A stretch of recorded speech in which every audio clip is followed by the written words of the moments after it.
gördüyünüz bu şəxs bu 2 nəfərin şəklini qoyaraq dindarların vətənpərvərlik səviyyəsinin yaltaqlıqdan o tərəfə keçmədiyini iddia edir.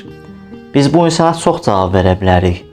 Amma həm buna, həm də bunun kimi düşünənlərə bir dindarın məktubunu oxumaq istəyirəm.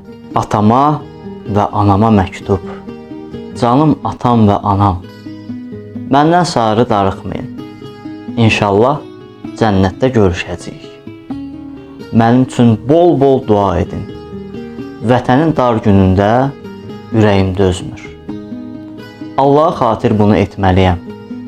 Ən azı ürəyim sərinlik tapır. İnşallah şəhid olana kimi bu şərəfsizlərin üzərinə gedəcəm. Şəhid olsam ağlamayın. Əksinə, sevinin ki, övladınız o mərtəbəyə yüksəlib.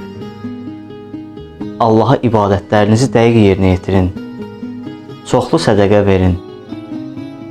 Seyid nəvəsi olaraq bunu etməliyəm. Vətən sağ olsun. Haqqınızı halal edin. Qəhrəman şəhidimiz Mübariz İbrahimov.